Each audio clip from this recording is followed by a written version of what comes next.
మీడియాతో చిట్చాట్లో పవన్ కళ్యాణ్ కీలక వ్యాఖ్యలు చేశారు. హైదరాబాద్ సంధ్య థియేటర్ ఘటన తదనంతర పరిస్థితులపై అభిప్రాయాలు వెల్లడించారు. మరింత సమాచారం మా ప్రతినిధి శ్రీనివాస్ మోహన్ ప్రత్యక్ష ప్రసారం ద్వారా అందిస్తారు.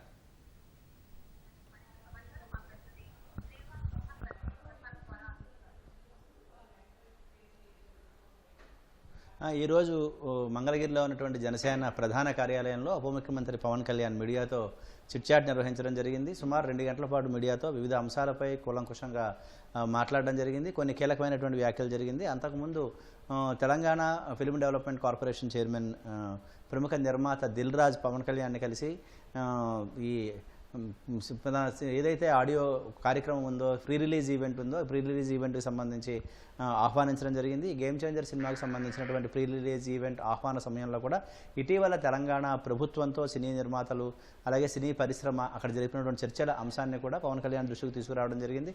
ప్రధానంగా దిల్ రాజు మాట్లాడిన సమయంలో ఈ గేమ్ చేంజర్ సినిమాకి సంబంధించి రాజమండ్రిలో ఈ నెల 4వ తేదీన ప్రీ రిలీజ్ ఈవెంట్ నిర్వహించాము. దానికి సంబంధించి పవన్ కళ్యాణ్ ముఖ్య అతిథిగా ఈతో రావాలని, అలాగే సినీ నటుడు రామ్ చరణ్ కూడా ఈ కార్యక్రమానికి వస్తారని కూడా ఈ సందర్భంగా అక్కడ పేర్కొనడం జరిగింది. అయితే ఆ తర్వాత మీడియా సమావేశం నిర్వహించిన సమయంలో పవన్ కళ్యాణ్ చాలా అంశాలపై మాట్లాడడం జరిగింది. 6 నెలల కాలంలో కూటమి ప్రభుత్వం అధికారంలోకి వచ్చిన తర్వాత గతంలో వైసీపీ ప్రభుత్వానికి కూటమి ప్రభుత్వ పరిపాలనకి మధ్య ఆకాశానికి పాత భూమికి ఉన్నంత తేడా ఉంది. పరిపాలనలో చాలా మార్పులు వచ్చాయి.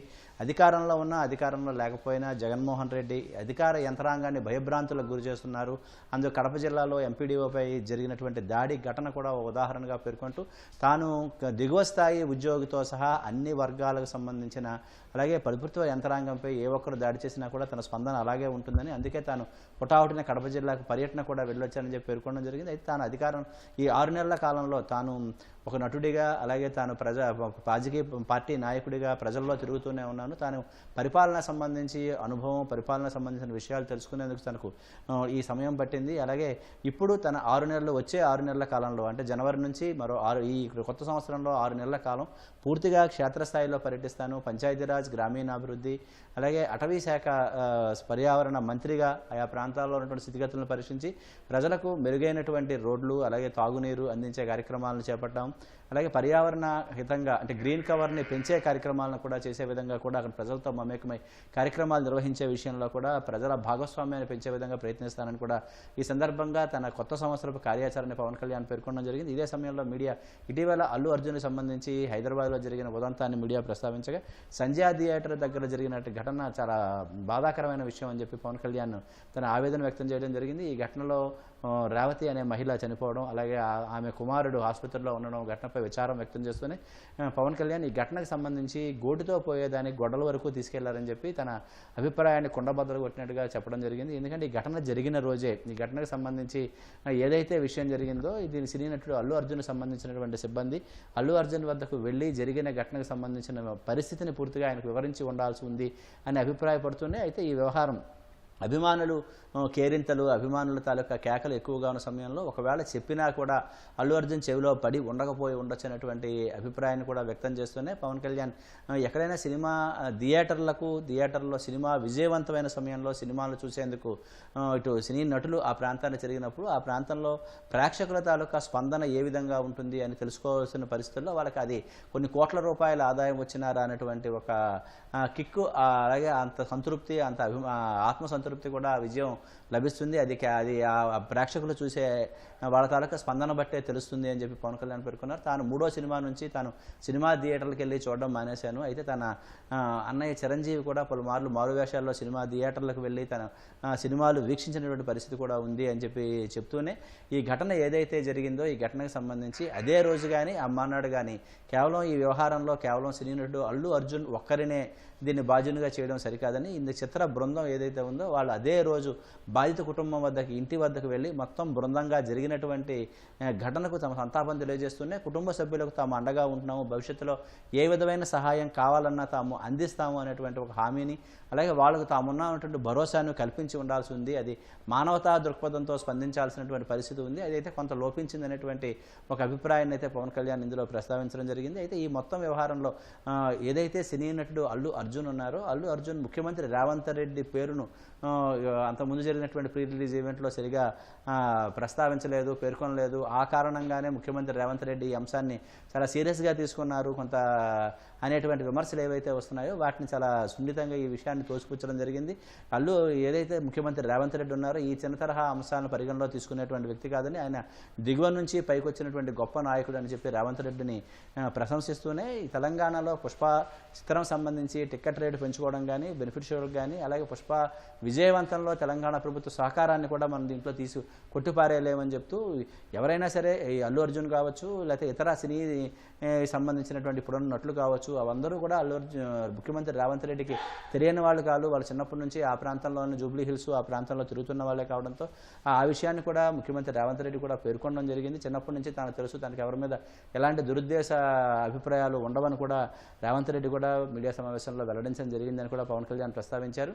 అయితే ముఖ్యమంత్రిగా అక్కడ ఎవరున్నా కూడా చట్ట ప్రకారం చర్యలు తీసుకోవాల్సినటువంటి పరిస్థితి ఉంటుంది. అయితే జరిగిన ఘటనకి వెంటనే సినీ అనే బృందం ఇది కేవలం ఒక టీమ్గా చిత్ర యూనిట్ మొత్తం స్పందించి సకాలంలో అక్కడికి వెళ్ళి బాధిత కుటుంబాన్ని భరోసా ఇచ్చి ఉండుంటే ఇంత వివాదం వచ్చేది కాదు. రేవంత్ రెడ్డి విషయంలో ఎక్కడ చట్ట ప్రకారంగా తాను చేయాల్సినటువంటి పద్ధతిలోనే వ్యవహరించారని చెప్పి కూడా ఒకంత తెలంగాణ ప్రభుత్వం తీసుకున్నటువంటి చర్యలను కూడా కొంత పవన్ కళ్యాణ్ సమర్థించడం జరిగింది. అయితే ఇప్పుడు ఈ సినీకి సంబంధించి సినిమా యూనిట్ అంటే ఆంధ్రప్రదేశ్లో కూడా సినీ రంగం అభివృద్ధి చెందాల్సినటువంటి అవసరం పరిస్థితుంది. ముఖ్యంగా రాష్ట్రంలోనే కాకుండా 2 తెలుగు రాష్ట్రాల్లోనూ చాలా మారుమూల ప్రాంతాల్లో అనేక లొకేషన్స్ కావచ్చు, లేకపోతే అక్కడున్న పర్యాటక అంశాలు, అక్కడ ఉన్నటువంటి భౌగోళిక పరిస్థితులు కూడా చిత్రాల్లో నిర్మాణానికి చాలా రకాల అనుకూల వాతావరణం ఉన్నాయి. ముఖ్యంగా పాపికొండలు కావచ్చు, అలాగే విజయనగరం, విశాఖపట్నం ఏజెన్సీ ప్రాంతాలు కావచ్చు, ఈ అంశంలో ఎన్నో ఒక అద్భుతమైనటువంటి సుందరమైనటువంటి లొకేషన్స్ ఉన్నాయి. అయితే చిత్ర యూనిట్ దానికి తగినట్టుగా కొంత అభివృద్ధి, కొంత మార్పు చెందాల్సినటువంటి అవసరం ఉందని చెప్పి పవన్ కళ్యాణ్ అభివృద్ధి చెందడం జరిగింది. 25 లక్షల రూపాయల కేవలం పెట్టుబడితో ఉండి ఒక లఘు చిత్రం కానీ తీసుకురావాల్సి వచ్చినప్పుడు వాళ్ళు ఏ లొకేషన్స్ ద్వారా వెళ్ళి వాళ్ళ ఎపిసోడ్లు తీసుకునేందుకు అవకాశం ఉంది అనేది కూడా తగిన లొకేషన్స్ని తీసుకునే విధంగా కూడా పర్యాటక శాఖ ద్వారా కూడా తన వంతు ఆ రకమైనటువంటి ఒక ప్లానింగ్ అందుబాటులో ఉండేలా కూడా చూస్తానని చెప్పి పవన్ కళ్యాణ్ ఈ సందర్భంగా పేర్కొనడం జరిగింది. పంచాయతీరాజ్ శాఖగా వచ్చే 6 నెలల కాలం ప్రజల్లోనే ఉండి ప్రజలకు సంబంధించినటువంటి సమస్యలు క్షేత్రస్థాయిలో తెలుసుకునేందుకు షిఫ్ట్ క్యాంప్ విధానంగా వారంలో 5 రోజుల పాటు ప్రజల్లో ఉండేందుకు శనివారం, ఆదివారం మాత్రం ఉద్యోగులకు విరామం ఇచ్చే విధంగా కూడా తన కార్యాచరణని రూపొందిస్తాము. ఇది ఏ జిల్లా నుంచి ఈ ప్లాన్ ప్రారంభమవుతుంది అని త్వరలోనే ప్రకటిస్తామని చెప్పడం జరిగింది. గత 5 ఏళ్ల కాలంలో ఎక్కడా గ్రామీణ ప్రాంత రహదారుల నాణ్యత పూర్తిగా అధ్వానంగా ఉంది. క్వాలిటీ చెక్ అనేది ఎక్కడా లేకుండా పోయిన నేపథ్యంలో వేసిన రోడ్లు గ్రామీణ ప్రాంతంలో ఎక్కడా నిలిచిన పరిస్థితి కూడా లేదు.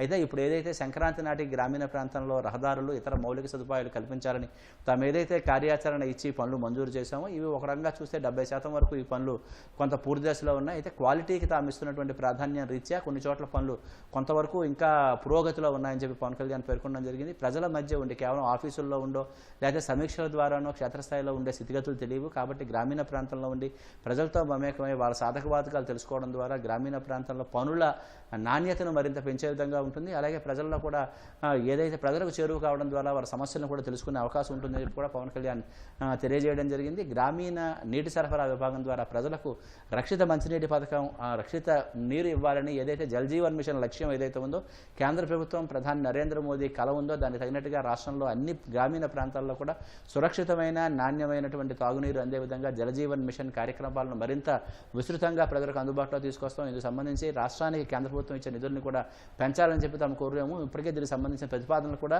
జనవరిలో కేంద్ర ప్రభుత్వానికి పంపబోతున్నామని కూడా చెప్పడం జరిగింది. అలాగే అటవీ శాఖ, పర్యావరణ శాఖ మంత్రిగా ఏదైతే ఆలివ్ రెడ్లీ టర్టిల్ సంబంధించినటువంటి సమస్య ఏదైతే ఉందో మత్స్యకారులకు ఆలివ్ రెడ్లీ తాబేళ్లకు సంబంధించినటువంటి గుడ్లు వాటికి సంబంధించిన విషయాల్లో వలల్లో అవి లాక్కు రావడం, చాలా వరకు ఆలివ్ రెడ్లీ తాబేళ్లు చనిపోతున్నటువంటి పరిస్థితులు ఉన్నాయి. అయితే మత్స్యకారులకు కూడా ఈ విషయంలో అవగాహన కల్పించాల్సిన అవసరం ఉంది.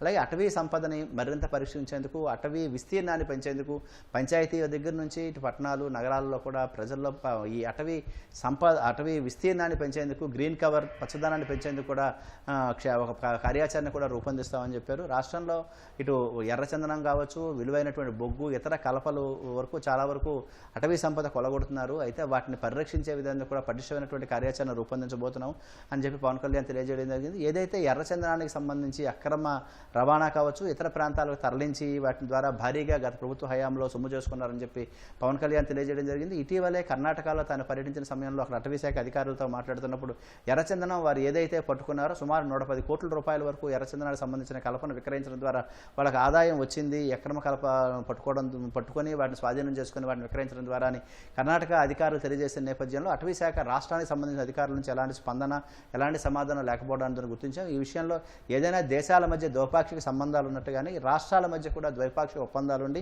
రాష్ట్రానికి సంబంధించిన అటవీ ఉత్పత్తులు ఏవైనా సరే ఇతర రాష్ట్రాలకు వెళ్ళి అక్కడ వాళ్ళు స్వాధీనం చేసుకున్న పరిస్థితి ఉన్నప్పుడు వారికి కొంత వాటా, రాష్ట్రానికి కొంత వాటా వచ్చేలా కూడా ఒక విధమైనటువంటి విధాన రూపకల్పన కూడా చేయబోతున్నామని చెప్పి పవన్ కళ్యాణ్ ప్రకటించడం జరిగింది.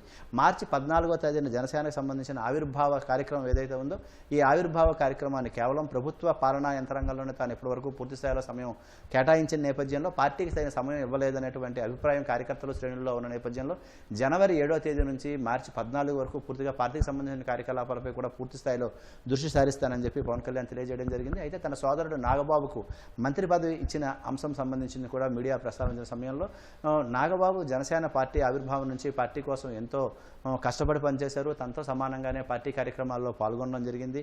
గత ప్రభుత్వ హయాంలో ముఖ్యంగా వైసీపీ హయాంలో చాలా రకాల ఇబ్బందులు, చాలా చేవాట్లు అనేవి ఎదుర్కొనడం జరిగింది. అయితే ఈ పరిస్థితుల్లో పవన్ కళ్యాణ్ తాను ఒక కులం ప్రాతిపదికనో లేకపోతే తన సోదరుడు అనే భావం లేకుండా తనతో పార్టీ కోసం కష్టపడి పనిచేసిన వ్యక్తిగా తనకు సముచిత గౌరవం ఇవ్వాలనే ఉద్దేశంతో భావించడం జరిగింది. ఒక రాజ్యసభ సీటు విషయం వస్తుంది, రాజ్యసభ సీటు విషయంలో తాము కొంత త్యాగం చేయడం జరిగింది. అలాగే అనకాపల్లి ఎంపీ విషయంలో కూడా కూటమి సీట్ల సర్దుబాటు విషయంలో కూడా అక్కడ కూడా సీటు నాగబాబు కొంత త్యాగం చేసిన నేపథ్యంలో ఇప్పుడు ఏదైతే దానికి సముచిత గౌరవం ఇవ్వాలని మహాకూటమికి సంబంధించి ముఖ్యమంత్రి చంద్రబాబు నాయుడు భావించిన నేపథ్యంలో తొలుతగా ఎమ్మెల్సీగా ఆయన నియమించి ఆ తర్వాత మంత్రి విషయంలో కూడా ఆలోచిస్తారని చెప్పి కూడా పవన్ కళ్యాణ్ తెలియజేయడం జరిగింది.